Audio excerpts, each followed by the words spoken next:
Welcome to the Road is Dead podcast. I'm your host, Rob Curtis, joined today here in the theater with Leah, Sanda. And remotely we have Bill Barnes on it looks to be possibly slow connection, or maybe that's on my side. I'm getting all sorts of warnings and indicators on the recording side here, but whatever. But Bill, you've been on the podcast before. How many times do you think? I don't know, 4 or 5 probably. Yeah, back in the day, so to speak. But you were in Iceland. You joined us from Iceland at one point, I believe. I did. Yep, right before the rift, I think. Yep. Yeah, and then now you've been in California now for what, 2 years, 3 years? Yeah, it'll be 3 years in December. Yeah. Nice. All right. So, and we've covered this on the last couple episodes, but you and your wife, Jessica, decided to host a cross race in Southern California there at Big Bear. And after this is your first time doing a race from scratch, correct? Yeah, I've helped you with a bunch of them, and I helped XXX with several.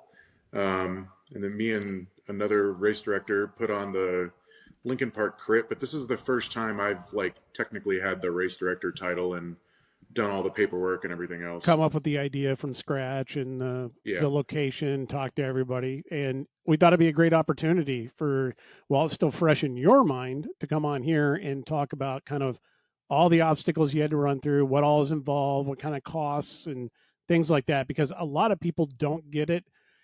And quite honestly, a lot of people ask me a lot of times what I know of certain things. And to be honest with you, it just all blends together. And there's things that I just take for granted because, Leah takes care of them. So I don't think about, oh yeah, we gotta get some soda for the officials, that kind of thing. So yeah, I mean, if you got a plan, just launch into it. Otherwise, we're just going to keep asking you questions. Yeah. So to be honest, the main motivation behind putting on the race was, as anybody who knows my wife, Jessica, she loves cyclocross, and we looked on the calendar, and there was nothing, zero cyclocross races on the entire calendar year within 500 miles. So we were kind of joking one day, and I said, well, we can just put one on. We know how. And then we kind of looked into it a little bit, and it turned out, through some past research, there was a bit of a cyclocross scene here for a while. Unfortunately, that promoter had a bad run of events with the wildfires last year, lost all their equipment, their home. Is this Dorothy Wong? Yes, it is. Yeah. And so she lost basically everything, and thus the race series ended. Not only her home, but also all her cyclocross gear. Anybody who's seen the CCC trailer being towed around knows how much equipment it takes on to put on a race, aside from everything else. So we talked about it, and Jessica fortunately works for the park district up here. She runs a zoo, but the zoo is under the park district, and her boss runs the park district. And we talked about it. We started talking about it around March, I'd say. And then as time went on, we kind of casually talked about it more. Then we'd get together. We'd talk about it at a park or something like that when we do another event at a park. And I'd talk to her boss. His name is Bill also. He's a really good dude. And eventually he just said well, this is what the parks department exists for. So let's just get it done. Let's do it. And realistically, that was the only way that we were able to do this. Having been involved when I was with XXX of trying to find venues, as you're just seeing now, the Jackson Park, having to switch to Big Marsh, all this stuff, it is hard to keep cyclocross venues. And there's a lot of permitting costs, a lot of licensing that has to happen. Sometimes police have to get involved and other things like that. But we were fortunate enough that the place that we had the race was entirely on a county park property, and they had full authority over it. So they didn't require us to give any permit fees or anything like that. So that was really what made us pull the trigger, was knowing that not only were we going to have no problems with counties or cities or anything like that, it also wasn't going to cost us a lot of money. So even if it was a bit of a flop, we could still put it on. And then the county director got really into it, and he suggested, well, we have all these other county parks in the area, so let's just invest in all this equipment, and we can do this a couple of times. Because he started watching some videos across, and he's like, this looks super fun. And he's like, as long as we can make like some event for kids and stuff like that. I'm like, oh yeah, of course, that's like integral to the sport, is having a juniors race. And so we did that. The county invested quite a bit of money into putting it on. They bought all of the stakes and the course tape and the supplies I needed to do barricades, and they also staffed the race for us. So being from Chicago, all of our races were always put on by teams. So whenever you run a race, you'd have a whole army of your own team out there, however big that army is. Volunteers, right? Yeah, volunteers, right? So we'd have your team out there to help set up courses, help run the race, run registration, everything like that. The county actually provided us paid employees to do all that work. So effectively, most of what I had to do was kind of explain to the county landscaping people like what we wanted to get done, what we were trying to do with that property, and then spent 3 days like walking out, staking out a course, taping it up, etc. But I think that knowing the numbers, and I should back up a little bit. I did speak to our USA Cycling rep out here in SCNCA, which is kind of the equivalent of the ICA out here, but it's a little bit different. They don't really have a California State Cycling Association. They've got two. Yeah, they have two. So there's like the Northern California Association, but the N in SCNCA is Nevada. So all of Nevada and Southern California are one local association, basically. So I talked to the president of that, and he told me, he was on board from the get-go. He's, I'd love to have more cyclocross, or any cyclocross, frankly, back in California. And he kind of said that, when Dorothy was running her series, there was, on average about 100 people that would show up for every race. So it wouldn't be huge, but it would be, there's a lot of dedicated people who love cross, and they will come. So, and given the fact that we knew we weren't going to lose money, because the Parks District was helping pay for a lot of it, we said, yeah, let's do it. And we set it up. We went through USAC. We decided to do a 2-day race, mostly because where we are up here in Big Bear is about an hour and a half from anywhere down in the LA area at the minimum. And it is kind of a vacation area. So we thought, okay, well, it may not be worth it for somebody to drive an hour and a half up a mountain and then race and then drive an hour and a half down. But if they get 2 days out of it, maybe they'll, rent an Airbnb or stay up in camp or something like that. I'll touch back on that in a minute because I'm still not sure that was a great idea. But anyway, so we did that, and, we set up everything else through Bike Reg, through USAC. There was fairly large expenses with USA Cycling. For anybody who doesn't know that, if you want a USA Cycling race, it's expensive. You have to pay. Dive into that, yeah. Yeah, so first off, I had to get a race director license, which was kind of funny because I've been a local association president and an official, but I needed another license. Yeah, they make me get one every year, but it's technically included with the club.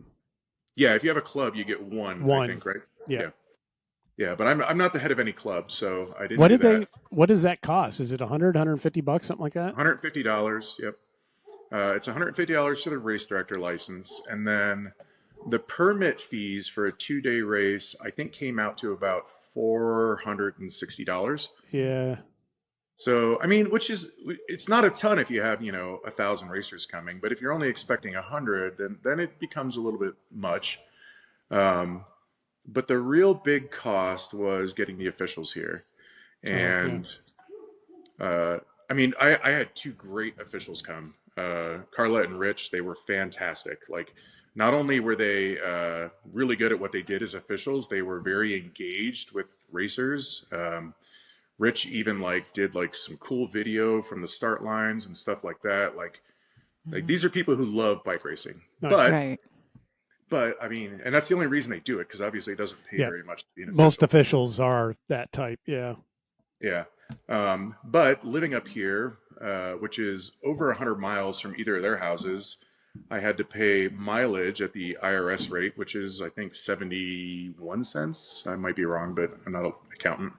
It's like 71 cents a mile. So, you got 140 mile or whatever, 200 miles minimum for each people. It comes out to like $140 each. And then if they went back and forth each day of the race, they would have had to have charged that twice. So instead, I found it was actually cheaper just to rent them an Airbnb up here in town, put them up over the night.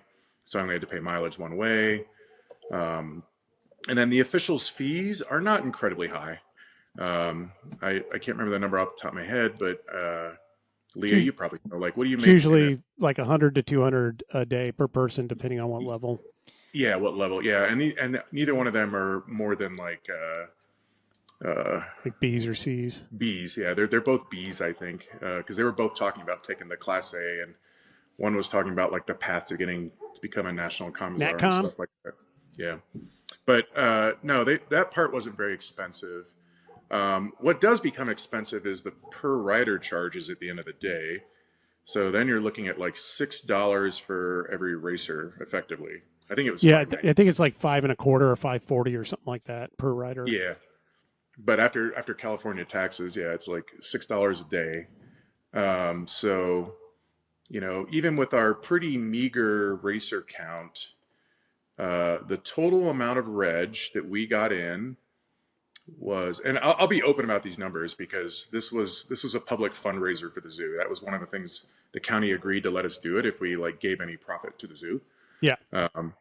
So our total reg count money was something like $2,300. It wasn't very high. And I think all totaled, if you exclude my race director license, because I just paid for that to have it, I think we wound up paying USA Cycling about $1,875 total, between the officials' fees, the permit costs, and the day of charges and everything else. And that's not even counting things like one-day licenses, which on Bike Reg now are just paid straight to USAC. Right. We didn't even take any of that money. We did what Rob suggested to me, actually, which I think all of the Cross Cup is doing now, is we had like a online only registration. So if anybody came day of, we had a QR code printed out, they scanned it, and they could sign up on the dot. But we didn't actually collect any cash for the entire event. Right. Yep. We started that 21. During COVID. Yeah, during COVID. So 21, I think, was the first year where we started doing that. And because it was like, we don't want to handle money. We don't want to deal with that. And usually, I mean, for years and years, when we would hit reg and somebody'd have to pay by card, I'd be getting a frantic phone call or a radio message. Hey, Rob, come by because we got to run the credit card. Your phone's the only one that's going to work, that kind of thing. And it was like, you know what? Everyone has a phone. Everyone can register like they normally do. All I got to do is go back in the night before and reopen every category and increase all the rates by the day of fee. And then they can register. Then all we got to do is check the pre-reg like as they check in. Yeah. So that's effectively what we did. And then, of course, like Bike Reg takes a little bit of a cut of the money as well. But at the end of the day, I believe just looking at Reg, USAC, and Bike Reg, we only came out a couple $100 ahead, which does not cover the cost of stakes and all that other stuff that the county paid for. Yeah. Now, the county looked at that as an investment, so they were okay with that. We did have some local sponsors, which was really great. Like we got, $500 to $1,000 from 4 different companies. So the zoo did end up making some good money off of it, which is good. Good. Good. And it was a lot of fun, like trying to figure out how to integrate the sponsors into the race instead of just like hanging up banners. Like one of them is a company that does all the porta potties in town for construction sites. Oh yeah. So we did the Connolly toilet bowl. So we put a toilet bowl in the race. Oh yes. Because everybody loves that. And then a couple of the county guys, like on their own time, built up a little like old school looking outhouse in the middle of the porta potty with the Connolly name on it and stuff. Okay, like that explains that, because I was wondering what the deal was with that. I did not know the story behind that. Yeah. That's awesome. So that was just kind of a tribute to those guys for putting up a bit of money for the race. And then there's another company called Porters that is a construction company, and they were part of helping us move all the earth to build some of the course features, like the off-camber bits and the off-camber bit, I should say, because there's really only one, and the little ramps and the dirt jumps and stuff like that. They did all that for us. And then obviously the parks, like the whole thing was in the parks, so they were the other big sponsor. But overall, I'd say it was well received. Everybody who showed up seemed like they were having a great time. The main complaints I got, like on Facebook and the Facebook group, were about having USA Cycling licenses, honestly. Nobody seemed to care about the racing. Like, they were like, yeah, it's cool, like it's fun, but I don't want to pay $30 to not race Cat 4, because I'm a gravel racer and I'm winning gravel races, and I feel like if I go out in the Cat 4-5, I'll be sandbagging, so I'd like to race this category 1, 2, 3 race. And then you have to pay the higher USAC cost of, like, I think it's $35. Yeah, it's 30 or 35. Yeah, for an experience license. So to really quick to explain that one, if you don't currently have a USA Cycling annual license, then you have to pay for a one-day license in order to be able to compete in any one particular event. And if you compete with a one day, you have to compete as a beginner or a Cat 5, unless you've reached a higher level. In other words, if you're a Cat 3 and you want to hop in for one race, you can't buy an inexperienced one-day license. It used to be you just had to buy an annual or you weren't racing. And a few years back, they changed it so that we're able to sell experienced one days, which allow you to come in and race a single day as that higher level. That being said, you can use that money that you've spent on an experienced one day towards your overall fee for an annual. If you decide to then race again or whatever, it becomes a better deal just to buy the annual. So you don't technically lose money by doing it. But I believe you can only do an experienced one day once or twice during a calendar year. Yeah, they said that people could do it both days if they were, because it was a 2-day same on the event. Same permit. Yeah. The downside to that, though, is I believe if you do the experienced, and yes, you can roll the money into it, but I think it still puts you back to category 5, if I'm not correct. No, you should be able to, as long as you have some sort of documentation that you've had a category before.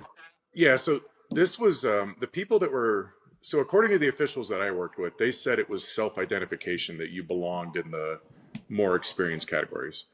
Yeah. So when it comes to like formalizing the annual, that's probably true. If you like have, if I race for Obra or something like that, I could probably get it upgraded.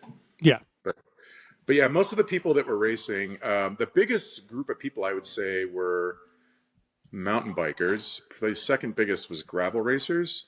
And then there were a few people who were just cross junkies who were they saw a cross race and they just came up, How far was the farthest person? The farthest was from the Bay Area, but they didn't travel for the race. They were in town for the race, and they saw it on the calendar and just signed up for it. Wait a minute. Shouldn't I win that? Well, yeah, I guess. Yeah, theoretically. Yeah. But I mean, overall, it was fun. It was a lot of work. For those of you who've put on races with teams, you know how much work it is, and it's a lot more work when you don't have a team. It took me about 3 days to set up the course by myself, and it was pretty exhausting, but it felt good the whole time. We also we tried to, with the Parks District, we tried to put a pretty decent production value behind it. Like, we had a beer garden, we had, activities for kids to play with. We brought zoo animals to the site. There's some pictures floating out there of like the juniors podium with owls next to them and stuff like that. So it was fun. It was pretty engaging. Everybody said they would definitely come back. Most people said they'd convince teammates to come back with them next year if we do it again. We have access to, I believe, 9 other parks within the county that we can do the same thing for the same cost for. So we're talking about doing a couple other. We're talking about doing one potentially down in Joshua Tree, which is a beautiful area. And then another one in Lucerne, which is kind of a mountainous, rocky desert area up here, just for a little bit of variety. And then ideally, we'd try and get something like in Riverside or close to Riverside, like San Bernardino County still, um, on the LA side of the mountain, because that we think that'll bring more people being closer to where most of the racers are. Yeah. Yeah, interesting. That would be good. Then you got to start looking at, if you're going to do all that, you got to get a team together. You got to start a Cymet West, you know. Yeah. So we do have a team up here. He's like, or not. Yeah. I should no. I mean Jessica raced in her Cymet kit, and if I had raced, I'd been wearing mine. But I will say, speaking of teams, we do have a local bike shop up here run by a gentleman named Derek, who's a longtime mountain biker. He was even on USA Cycling's, what do they call the board where they have the racers, like the racer representatives? Oh, yeah. I know what you're talking about, but I can't think of the name of it. Yeah. But he was the guy who replaced Gary Fisher on that council or whatever it's called. So he's been mountain biking for decades. And he came out to the race and he was super supportive. He brought quite a few people from his team, which is Bear Valley Bikes, and he also set up a tent. He helped announce for a while, and if the Pro 1-2 categories were looking too thin, he would just jump in himself just to make like more people race in the race. So it was really fantastic seeing like some local people get into it. He also introduced us to Phil Guyman, who, if anybody knows road cycling, probably knows him. And he came out for our fun race at the end of the first day, which was called Beat the Bear. And he dressed up in a bear costume and raced everybody around the course. And Phil brought quite a few people with him too, I think, through his social media stuff. So there was definitely a ton of interest. But I do wish we'd had a few more people come. But I think now that we've kind of proven we can do it, we should be able to in the future. Yeah. I absolutely. I mean, it was such a great venue, great vibe, energy all around. I think it's going to definitely grow word of mouth for sure. That's always good. And it's, I mean, I always noticed first year events, if it's brand new from scratch, no one knows really about it, turnout's always lower than what you have in subsequent years, as long as it's a decent race. Yeah. And I was a little bit like, some of the field sizes were very small. There were a couple of races with 3 or 4 people in them. But I think back to when I started cross racing, the only cross race I ever won was Patriot Cross, and I think there were 4 people in that field. So I was like, you know what? For somebody today, they got to win a cross race, so that's probably cool for them. Yeah. Even if there's only 4 people in your field. Yeah, 100%. Mm-hmm. I've never been to a bad cross race, to be honest with you. I don't think I have. Maybe I have. Have I? I mean, I felt like I had a really good race. I was nowhere near the girl that won, but the girl that was third, she and I were pretty close to each other for a while and had me having to really dig deep and figure out how to break that elastic. So I had fun. Oh, and somebody had figured out, I'm not going to quote this for sure because I haven't done the back research, but somebody else researched and said, because we're higher than Durango, this was the highest official cross race ever put on at altitude. Yes, that is also very cool. That I think you need to use that in your marketing, although that might scare people away. I don't know. Yeah, that's kind of cool. It is cool. But I'll say, like, overall, my takeaway from it, my feeling is that, if you've raced cross enough, you know what's fun to race and you can build a course. And if you can figure out the financials, it is not that difficult compared to what it takes to put on road races. Like with road races, you're always going to need to have roads, which means police or counties or something like that. I know a lot of people like the gravel stuff. A lot of the gravel stuff here in California is kind of just off the books, I would say. Like they do a lot of it just unsanctioned and they just do them. But if you want to put on a legitimate race, I think cyclocross is probably the easiest barrier to entry and potentially the most satisfying because everybody's right there. You get pretty much instant feedback on your race. You're not just sending people off on a course and they come back 2 hours later and it's like, oh, how was that? Oh, well, I didn't like that. You get to see them every lap, every like 8 minutes. You can see the look on their faces and see how it's going. So it was satisfying and pretty rewarding overall, I'd say. Nice. Yeah, I'd agree with you on your sentiments on that. I think it's one of the easiest ways for somebody to get into putting on a race, for sure. Gravel's got logistics involved, and if you're going to do it sanctioned, you're going to have all sorts of issues. But honestly, gravel is the only feasible road race option anymore, in my opinion. Traditional road racing with the yellow line rule and all that, I just think that's completely dead, in my opinion, or at least just not feasible in the current state of way this country is. But and then what else? Yeah, no, that's it. Yeah, Mountain we have bike. I one mean, one Grand Fondo up here a year called Tour de Big Bear, and it goes up to 100 miles, and it's yellow line rule, like, but there's no police really involved. It's kind of just, it is sanctioned. It's actually sanctioned by USA Cycling, but other than a lot of volunteer effort that goes into marking the course, there's really no like official closures or anything like that.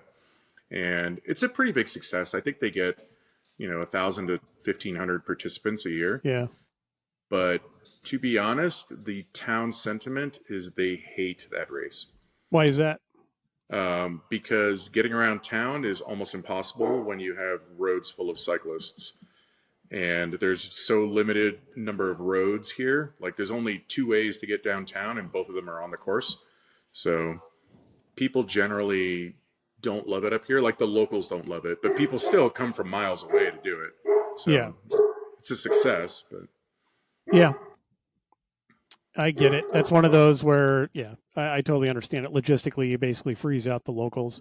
We've always kind of tried to take the approach of doing, whatever we do to have the least amount of impact on the locals and interact with them the least, which means that we've had a lot of very well attended races because of that, because we're in areas that aren't as popular or not making as big of a deal out of it. I know I've been told, I had a crit. Well, you've been at the Elgin crit that we ran for a lot of years.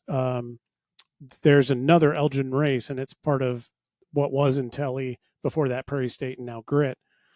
It was part of that series, and I remember one of the organizers for the local group on that, which is funny. I don't know them, and they don't know me, and I live in Elgin. But one of their local organizers was like, yeah, well, if you don't have a beer garden and everything, then it's not a real race. And that always kind of stuck with me, because it's like, you guys have seen me take that philosophy. If you've seen like other people get into starting races, they're all like, it's going to be big. We're going to raise money for charity. We're going to have, this, the school band's going to come out and they're going to play the national anthem. And we're going to be on whatever morning show is out there. And we've got a local celebrity of some sort that's going to be doing X, Y, and Z. And we've got a local dealership that's putting out the vehicles for our pace cars and all that. And I love that. And I love when people do that. And yeah, but that honestly, it takes so much more work. And then my philosophy has always been the polar opposite. It's been like, okay, let's get in, let's have the event, let's make sure it's solid from a racing fundamentals standpoint, where we've got good participation, people enjoy the course. And then if we choose, if it's really starting to take off and becomes a thing that people put on their calendar, then let's start bringing in the fanfare. And to date, after 15, 18 years of doing this, I don't think we've ever brought in the fanfare, have we? No, but I have to wonder if you need the fanfare to get the people wanting to come. I mean, one of the reasons I love to go, there's certain races during Toad that I go to because they're just such a fun party vibe downtown. It's not because the course is any more amazing or special that compared to any other one.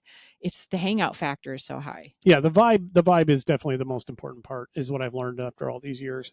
So yeah. It really kind of almost has nothing to do. Although the course, if it does suck, can be the detriment, because we do avoid going to certain races because of the course or the venue. We're like, I just can't get in and out of there or whatever. Yeah, I've definitely gone to races for the vibe.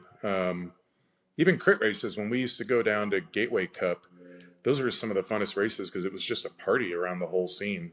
We'd have like the Giro del Montagna or whatever in that small Italian community where we'd have like the huge like party beer garden. Um, what was the one up in Wisconsin that was part of Toad for a long time? Grafton, right? Grafton, yeah. Mm-hmm. Grafton always had like a Good huge vibe. party vibe to it. Like those were races I went to because I was like, this will be a fun race, even if the race sucks. Right. Yeah, no, I get it. So if you're thinking about starting a race, keep those things in mind. Why did you choose to go with USA Cycling? A couple of reasons. One was maybe it's just because I come from Chicago, but I felt like there was a little bit more legitimacy if we went through USA Cycling. And there was at least one person who reached out to me who was looking for points to go to nationals. So I was like, if there's no races near you, you can never get points unless you're traveling far. So at least at the bare minimum, I can get somebody a point or two to go to nationals. Um, the other was insurance. Insurance was probably the main reason because that was the one stipulation that Jessica's boss, who runs parks, told me was we need to have some sort of insurance on the property. And USA Cycling is kind of an insurance company for the most part. It's one of the main things they do, aside from ranking and results and stuff. And they were very easy to get that stuff done. And there are alternatives here, and there are people talking about using different alternatives for insurance and stuff like that. But it was also sort of the beast I know, having been involved with USAC for so long and like involved with administration and stuff like that. I kind of knew how to navigate it already for the most part. So yeah, no, I totally get that. And I keep threatening that we're going to do this. We'll do it at some point. I don't necessarily want to do it now while everyone's got a problem with USA Cycling in different ways. But at some point, I want to do a podcast on, just about USA Cycling and kind of like people seem to perpetually have issues with USA Cycling, and that goes back 40 years. And it's kind of like one of these, damned if you do, damned if you don't. And I feel like that plays into USA Cycling's camp very often. And I have yet to find another sanctioning body that has figured out how to do all of what we need done that wouldn't also be hit with all these things too. So I just don't get it to some degree. But on the insurance side, good point, because we just had a meeting with Woodstock yesterday, and our venue, and they require a 2 million per occurrence, 4 million aggregate for the event, and that has gone up. So like since 2020, I've seen all of our venues go to 2.4, where they used to be a 1.2. So you'd have a 1 million per occurrence and a 2 million aggregate. And just for reference, and this could have changed, things change all the time, but the last knowledge that I had for like ABR, which is another sanctioning body here locally, is that they had the 2.4, so they had a 2 million per occurrence, 4 million aggregate, but it was for the whole year. It's not for each individual race. Whereas USA Cycling has it not only for every race, but for every day of racing. Yep. So for you had a 2.4 on the first day and a 2.4 on the second day. And there's really no one out there that's willing to insure cycling in that way right now that we know of. I know that USA Cycling's the biggest part of the surcharges, rider surcharge, is insurance. It's almost all to pay for insurance. And I know people can, we don't really have good insurance. It's not about necessarily the rider themselves. Like, hey, I got hurt, although you do have secondary insurance with that for healthcare, which does kick in. And I've heard great stories about that, and I've heard bad stories about it. So I think your mileage may vary. But in general, it's liability insurance, and it's things that cover the municipality, it covers the promoter, it covers any sponsor that's associated with the race. It covers, so if you had employees that were working it, so that would fall under their workman's comp and everything else, but workman's comp would come after you as the promoter of record and try to collect on you if something had happened. If one of those employees was like, I didn't know it was last lap, and walked out in front of somebody, gets clocked and ends up in the hospital for 6 months. And that's all if it's something like that. God forbid somebody actually die at a venue, which has happened, very seldomly, but it's not. It's definitely happened before, and that's kind of why our insurance costs are the way that they are. So it's not something. It's one thing I keep wanting to throw out to be like, it's not something you can flippantly just say, oh, it's insurance. We can get insurance from all sorts of different brokers. You cannot. And you Yep. definitely cannot get insurance that will cover you in this way. I know Val talks often about the track because she's always, concerned about issues at the track. And she pointed out that there aren't very many options to get moto insurance. So, like for the track, and USA Cycling does offer the moto insurance for the track. So, in other words, it other sanctioning bodies aren't necessarily going to cover moto for like a Kieran, and do it on a daily basis where you've got the 2-4 set up. So, just things for people to know. Yeah, and I think I don't know. Maybe this is a better topic for your USA Cycling and your sanctioning body discussion, but I got an interesting question from somebody that asked me, "Do I need a USCF license?" And I was like, "Well, USCF is USA Cycling for quite some time now, and to some extent, it makes you think like." If you replace one governing body with the other, if they're going to be legitimate, they're basically going to end up turning into Being the same. the same thing. Yeah. Even one of the officials had a USCF pin on his hat still. Yeah. So yeah, and that's very true. I know. I was, without going into details because we always avoid the details, but I was in a meeting the other day, and it was basically mentioned because somebody said, what if we decided to make a change, and this is within USA Cycling, and the response was, that's not going to happen because if you make the change, then we will no longer be compliant, and the bodies that create are basically say you are a national governing body or you are an NGB. They basically just go, okay, you're no longer an NGB. This is the NGB now. And guess what? They have to go by all those rules. by the same rules, yeah. It's not like, I think a lot of people think that organizations like this are like under development or can adjust by rider feedback, and there's some things where they just absolutely cannot. Granted, you'd hope that they change over time and that they reflect the wishes of the riders. Otherwise, they die. But hey, maybe that's why we're at where we're at. Yeah, yeah. Like I said, I will say overall, while I wasn't thrilled with how much it cost, nothing was difficult with USA Cycling to get done. Like they've definitely made it pretty streamlined now to put on a race. You get professional officials who know what they're doing when they come up. So I felt good about that part, even if it costs a bit of money. Yeah. And the insurance is also like known to be valid. It's some of the smaller sanctioning bodies, like they may have insurance technically, but yeah, like if they have to pay it out, that might be a problem. Yeah. It's like, oh no, I got an insurance guy, Dave. He's really good. And trust me, he tells me that we will have all the exact same coverage. No, you won't. Yeah. Yep. Yeah, that's definitely one of those. And the officials part is a great point. Although we always bring it up, we always mention it, and I want to throw it out there again. USA Cycling is always low on officials. The average age of the officials in USA Cycling is very high. And I'm not trying to poke fun at the officials who I love and know most of on a first name basis and would gladly go out to dinner with any of them on any day. It's just, that's where we're at. Yeah, we're starting to get a few new officials in the last year.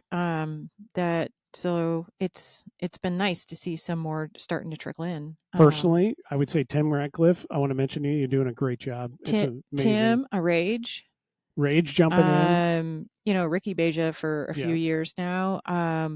Peter Brendan, I believe his name is, that started officiating at the track a little bit. So we had a few people come in. Anne-Marie, I want to mention Anne-Marie. She's done a great job. Oh, she's been working everything. Blossoming out to the whole area. She was working the Trek UCI. Yeah. Not always in official capacity. I think she was also helping with coordination with like the podium and stuff like that. But just getting that active, I really respect that. So, yeah, and that's not a thing unique to Chicago either. Because when I talk to those officials, I spent a lot of time talking to them during the race, and by the end of it, they practically just begged me to renew my license. They're like, we could really use more officials here. Nice. And Carla especially was like, I'd like to get back on my motorcycle, but I'm stuck being chief ref a lot of times. So Yeah. if like we could get more refs in here, that'd be great. Yeah, and as an example, you told me that the head of your LA was Chris Black. Yep. So, and I believe it's the same Chris Black, Trish Black's husband, that is the moto ref for the Grit series. Yeah. So to give you an idea, in order to get moto refs, we're pulling people from California and for an Illinois series. You know, I mean, it's just kind of how it is. Yeah, it's tough. I mean, you know, I know USA Cycling gets a lot of flack for a lot of things, but I think it's important to remember that like everybody that I know in USA Cycling is doing it because they love it. They're not doing it to like to be the boss or to gouge people for money. They're doing it because they love it and they want it to keep going. It's kind of the non-ego side of the ego, or related sport, in my opinion. It seems like those that just don't have as big of an egos are actually involved with running the stuff. Yeah. Which doesn't explain me, because I run stuff and I have a huge ego. So I don't know. Maybe that whole thesis is off base. But there's your comedic relief. But is there anything that you have learned through this experience that you would definitely change or do differently? I'd say if you're going to put on a race, it definitely helps to have a team. I think I underestimated, like, you know, my couple hours volunteering at a race here and there, putting on races or getting up early and working with Rob to set up Woodstock. Like, that's all fine and good, but that is nothing compared to doing it on your own. And so, like, have friends when you do this kind of stuff. The other thing I would say is that as far as promotion goes, like, I don't know how much value there is in like paid promotions and things like that. Another thing USA Cycling did, by the way, was they do paid promotions for your race. Like, at least here in California, they do them free of charge. They'll run like sponsored ads on Facebook to try and target users to your race. But the single biggest thing I found was that being responsive flipped people's switch to coming or not. So if somebody asked a question on our group page and I replied to them either personally or in that post that they would put up, like, more often than not, if it was the response that they wanted, they came to the race. Nice. So being responsive to racer feedback, being engaged with your officials helps a lot too. Like, by the time my officials got up here, I'd never met either one of them, and I felt like we were already friends because like we had talked so much about how we were going to run this and, you know, where they were going to stay, and I hooked up this Airbnb, and they were like happy to see me the minute I saw them. Nice. So just being responsive and being like somewhat social with people that you're putting on a race with and for, I think is really big. And I think that's why your races have succeeded so well, Rob. Like, you know, you are like one of the most social people in our community, which is kind of funny because when I first met you, you were like one of the most antisocial people I'd ever met. That's what a weird compliment. No, thank you. So have I changed, or is it just that everybody's expectations for me have dropped so low? No, the medication really works, Rob. Is it? You're not the asshole you used to be. Maybe it's a combination of the medication and the age. I do. I mean, to your point, I do remember having a lot of fights early on, and I think a lot of that is, I don't know if I've touched on this before, but maybe you can back this up or agree or disagree. But it seems like in the cycling community, because it's not a big money kind of thing. All throughout the rest of social life, people tend to justify their worth to others that they don't know by what they've achieved, either by a position in a company or by how much money they make, or outwardly to others by what they wear, what they drive, where they're at, those kind of things. And in the cycling community, there's no money. There just hasn't ever really been. Not to say the people in it don't have money. There's a lot of very wealthy people in cycling. But it seems like the industry and even on the racing side, any money is momentary. If you're going to be around for a while, there's no money in it. And as a result, we all tend to want to justify our worth, and by who we know, what we know, who we've been involved with, what we've done, and it's basically it's like if you don't, you must respect me due to the amount of knowledge and experience that I have, and if you don't respect my knowledge and experience or acknowledge it, then I'm going to come in and slap you 6 ways from Sunday to go, no, really, I have this experience and this is worthwhile. That's a gross explanation of it, but I think that's kind of the underlying bit of it. At least for me initially, and back in the day, it was like, no, I do have valuable input. I need you to listen to me, and if you don't agree with me, well, then you're full of shit because you don't know what you're talking about. That was the kind of attitude that I definitely took, and I apologize to anybody that I came off the wrong way to. Hopefully, by now you've realized that I really don't know what the fuck I'm talking about. So, I'm an okay guy to hang out with. I'll admit it. I don't. So should I give my 5-minute little Leah's experience at Big Bear? I don't know. It's going to be the most valuable input that we have in this entire podcast. I'll keep it short. Whatever. I don't know. So, I decided on Saturday I wanted to ride my bike over to the venue. It was about a 7.5 mile ride. So, Bill, you and I had looked at a couple route options, and you were like, "Oh, that one. What is that? Not Mammoth. That's not the word I'm looking for. The Moon Moon, whatever." And you were like, "Oh, that's a really cool ride. It's kind of backwoodsy, kind of gravelly and stuff." But I thought, "Oh, that sounds like fun." So I decided to go that way, and on my tubulars, I'm a little bit nervous because this is probably not the smartest thing to do. I already know where the story's going. But I was like, okay, I have CO2s with me just in case, and I did get into some super rocky road, and I decided to let some tire pressure out because I was running them real high for the roads.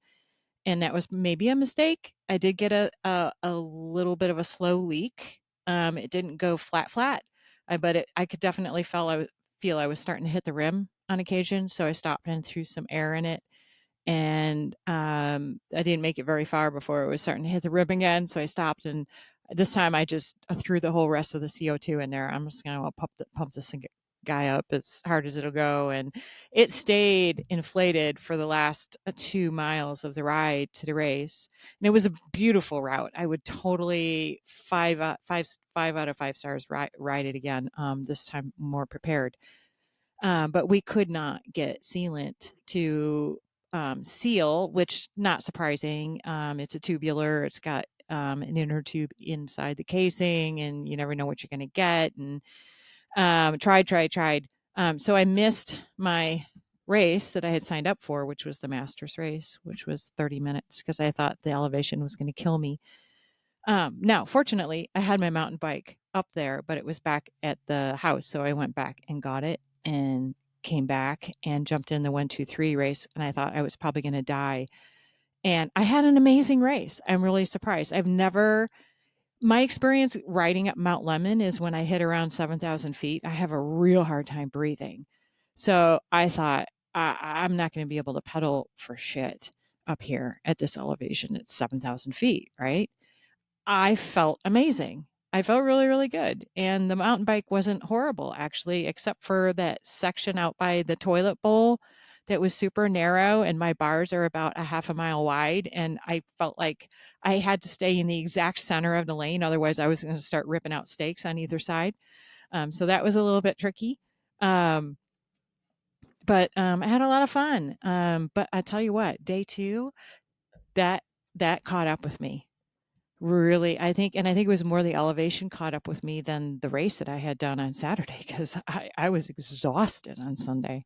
It was super weird. So I just enjoyed watching you guys run a race and drink your beer, and had a good time. But the mountain biking on Monday, which you wussed out on, Bill, it was amazing. Mm-hmm. No. It was super amazing. And is it Sienna, Derek's daughter, that led us on the ride? Is that her name, Sienna? Yep. Collegiate. She's a pro mountain biker, I think. Yeah, exactly. And she was on a rest day, so she showed us Old Farts, the route up.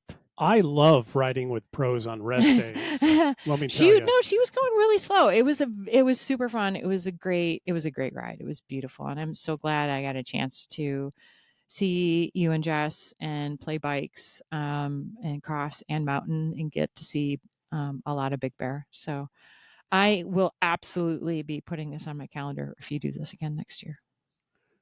Yeah, I think it's a done deal.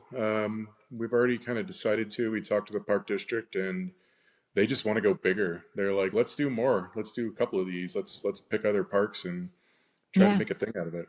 Yeah, absolutely.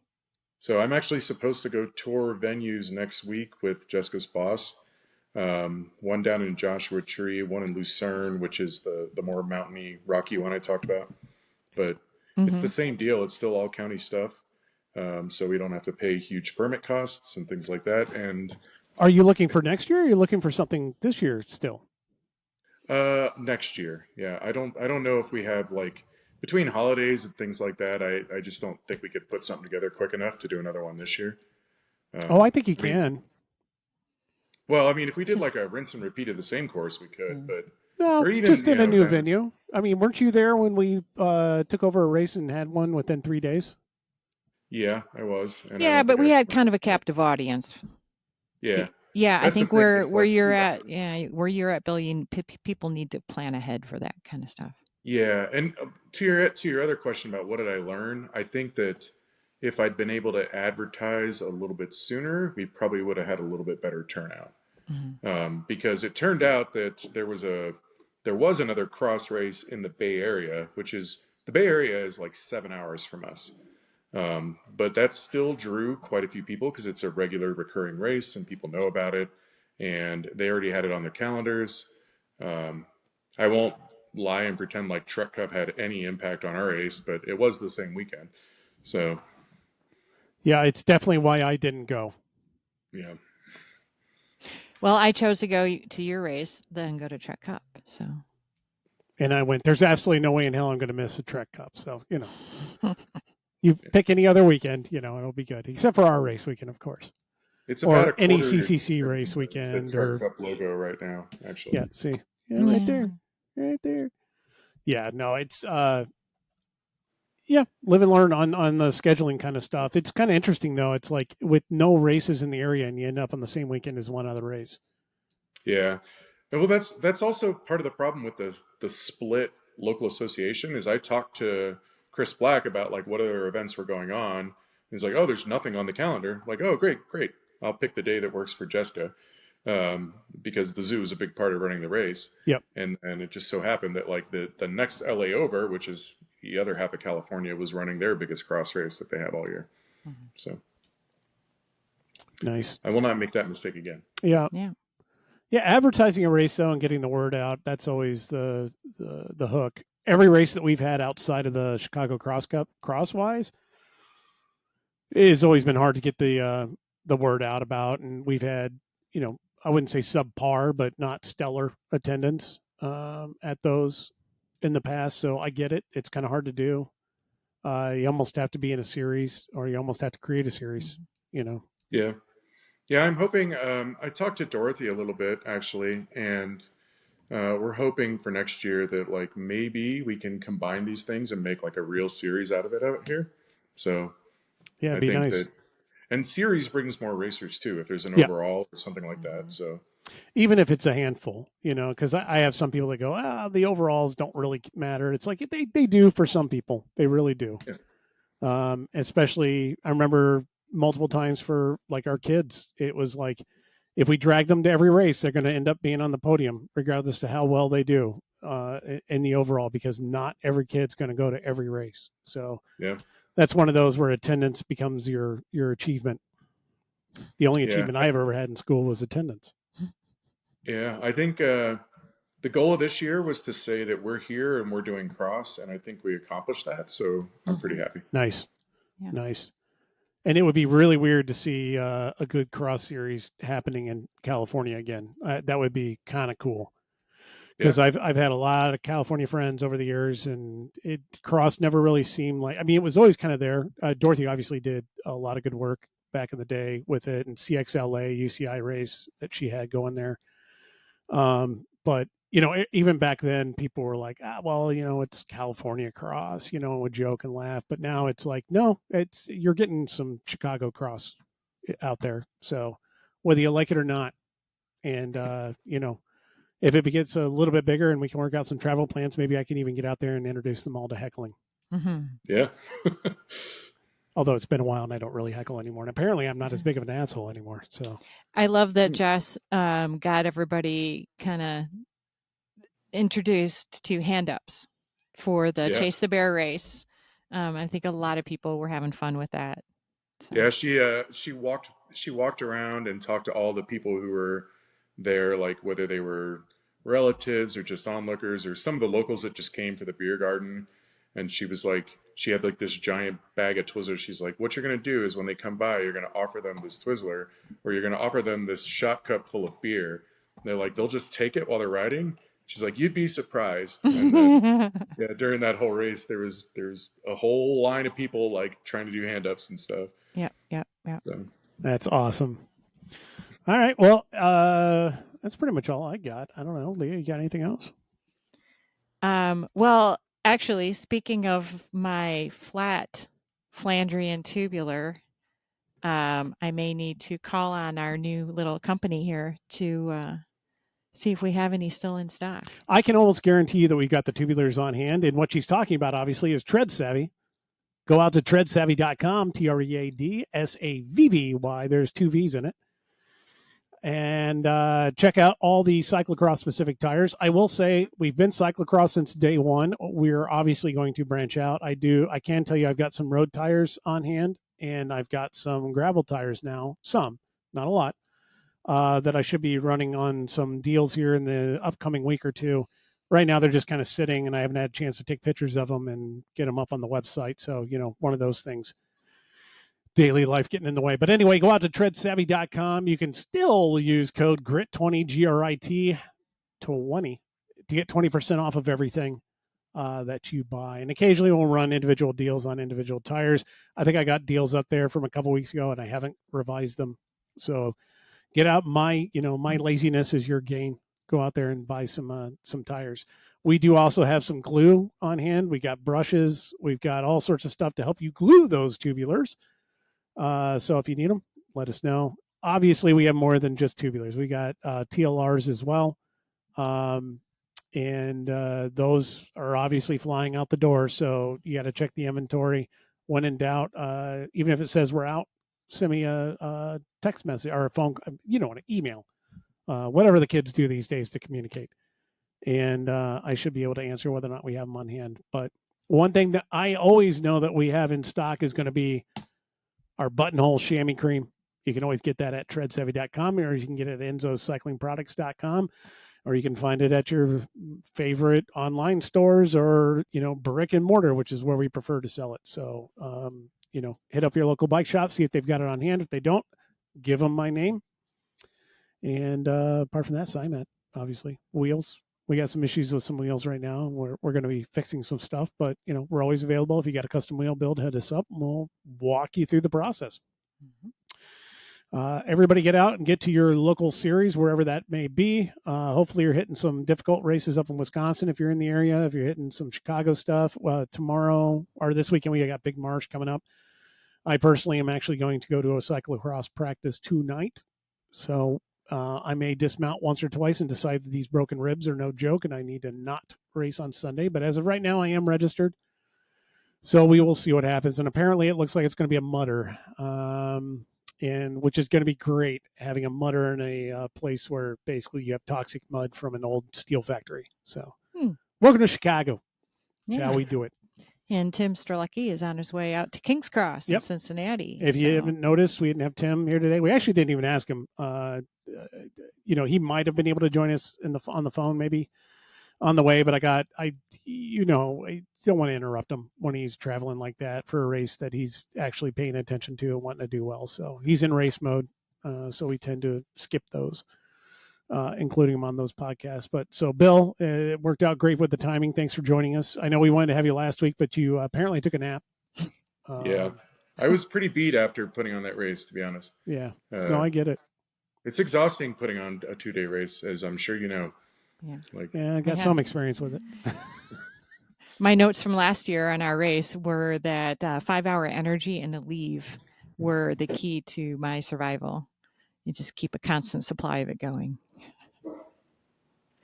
Works. All right. Cool. Anything else? That should do it. I actually have a customer waiting at the door, so I need to get down there and get to him. Alrighty. But always good. Thanks for joining us, Bill. Everybody get out and get it to their local series and ask us if you have any questions. You can always send us a question at roadisdead, all one word, roadisdead@gmail.com. And apart from that, enjoy the ride. Yeah. Thanks, guys.